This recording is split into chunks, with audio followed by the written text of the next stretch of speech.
Jason Voorhees, Leatherface, Michael Myers, Freddy Krueger, supernatural or otherwise, the 1980s were dominated by slashers. And yet, in the middle of it all, a little 1984 black comedy turned Christmas classic, Gremlins, came out to huge success.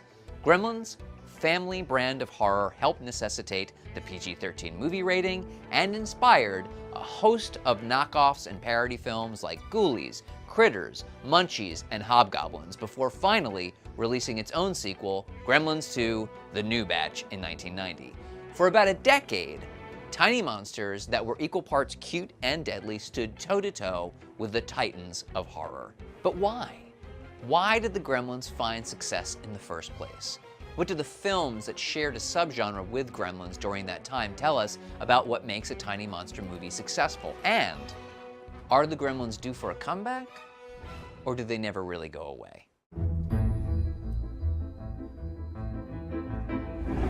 Before there were Chris Columbus's capital G Gremlins, Gremlins, lowercase g, had been a part of the cultural lexicon for a really long time, originating from the Old English word gremlin, which means to vex.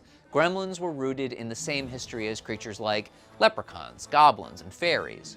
But the gremlin as a concept really took hold during World War II, when British air pilots began assigning blame for unexplained problems with their equipment to small supernatural troublemakers that they called gremlins.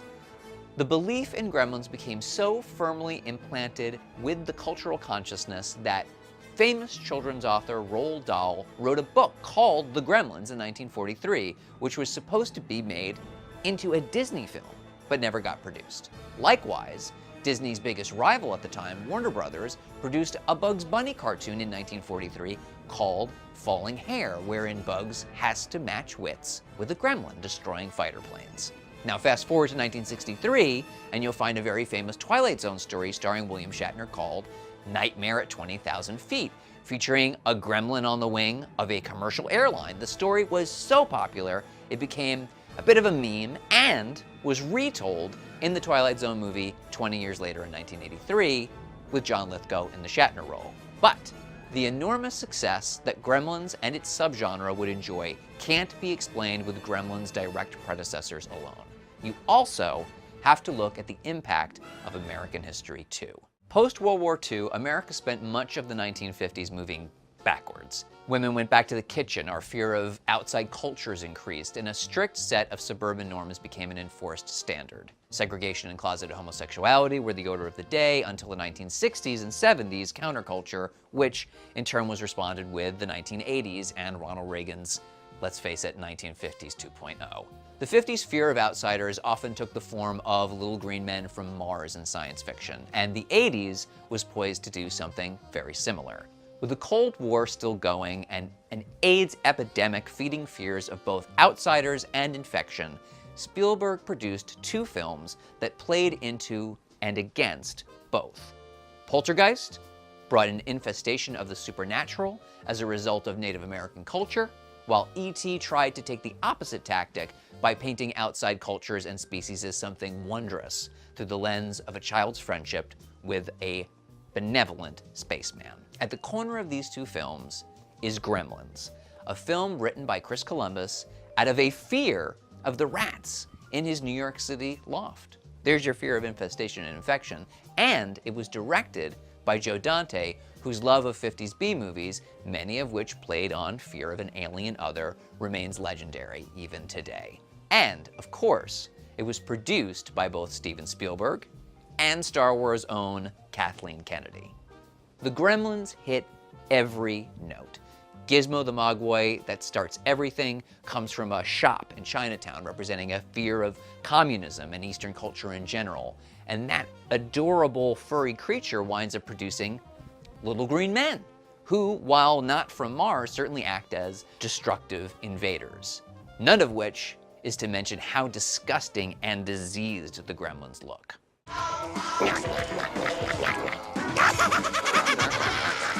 However, it's through films that were similar either through synchronicity, imitation, or parody that the concept of the Gremlins sustained its prominence.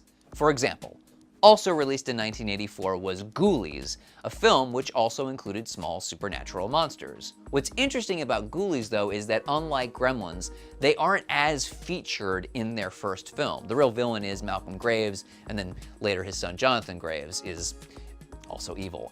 And also there are these two people who are kind of evil. And in the midst of all of that is the Ghoulies. But by Ghoulies 2, the focus immediately shifted to the Ghoulies specifically. The people behind the series saw the success of Gremlins' specific formula, and then they adapted to that style.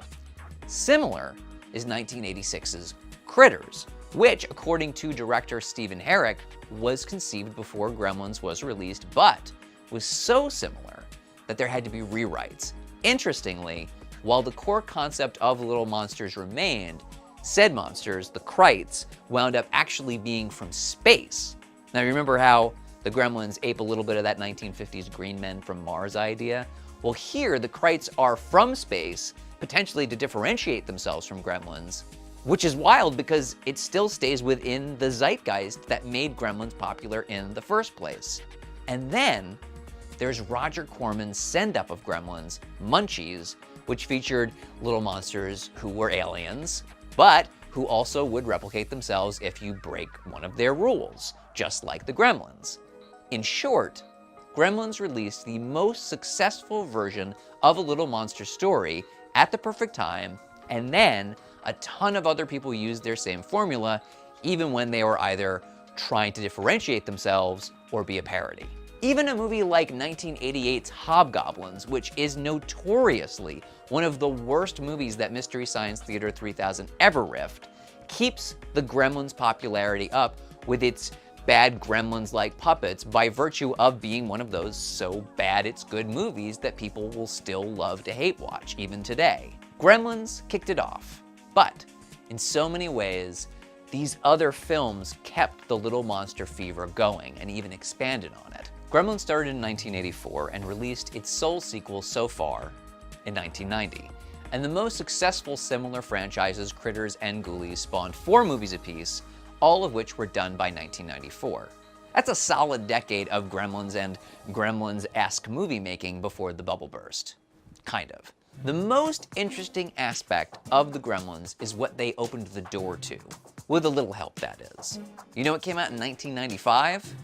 Toy Story. Yes, while franchises like Puppet Master and Chucky continue the evil toy genre on through today, the big money and the cultural zeitgeist started to shift thanks to Pixar, Woody, and Buzz Lightyear. And I think also because Gremlins had paved the way for Toy Story because Gizmo is adorable and good and was basically born to be a best-selling toy, which he was and still is. But also because the Gremlins became pretty likable too when the new batch came out. But Buzz and Woody, they're toys, not monsters, right? So where's the connection to monsters specifically? Well, that comes 1 year later in 1996, when 4 of the most world-changing words were ever uttered. Gotta catch 'em all. It's you and me. Gotta catch 'em all. Pokemon, short for what? Pocket Monster, which is exactly what the Gremlins had been for 10 years. So, Gremlins get nerfed in the mid-90s, they go from chaotic monsters to friendly creatures you can train and be buddies with, and Pokemon, like Gremlins, was joined by a host of similar concepts like Digimon, Monster Hunter, Tamagotchi, Yu-Gi-Oh!, and on and on. Pokemon alone has spawned 122 games, 23 movies, 20 seasons of an animated series, all totaling over 800 individual pocket monsters to catch. You can catch them on your phone if you want to. For over 2 decades, cute monsters have all but supplanted their Gremlins counterparts. However, we have seen one group of small monsters who are both evil yet adorable, critters who don't really speak English exactly, but who you understand nonetheless, bad guys who we still like sometimes even though their nature is evil, chaotic creatures who are not green, but yellow. If you were wondering if the door was open for Gremlins to really come back, the answer is yes, and you kind of have the Minions to thank for it. Sure, they work for a master villain and not on their own, but so did the Ghoulies, and the Ghoulies are a part of that whole Gremlin genre. And while horror and film snobs in general turn their noses up at the Minions for being sophomoric and overly goofy, their standalone movie grossed over $1 billion worldwide. That's a lot of money in support of a concept that's as close to Gremlins as we've seen in the 21st century. Also, let's be real. Ghoulies and critters both hang out in toilets sometimes, and the Gremlins throw acid on each other from a glass vial clearly marked "Do not throw in face." You can't get much more sophomoric than that. Add to all that the huge resurgence of low-budget, high-yield horror movies, one of which is about a creepy doll, Annabelle, plus a similarly politically charged environment to that of the 1980s, plus the popularity of horror comedies like Ash vs. Evil Dead, Stand Against Evil, Ghosted, Supernatural even to some degree. Look, what I'm saying is the pump, she is a primed for a Gremlins comeback. So yeah, the Gremlins. That's why they got big, that's why they stayed big, that's how they influenced another generation of little monsters, and why the Gremlins are destined to be big again. Thanks for watching, and remember, no sunlight, no water, and never feed them after midnight. And stay away from the toilets, I guess? I'm talking about myself, not the Gremlins. Anyway, see you next time.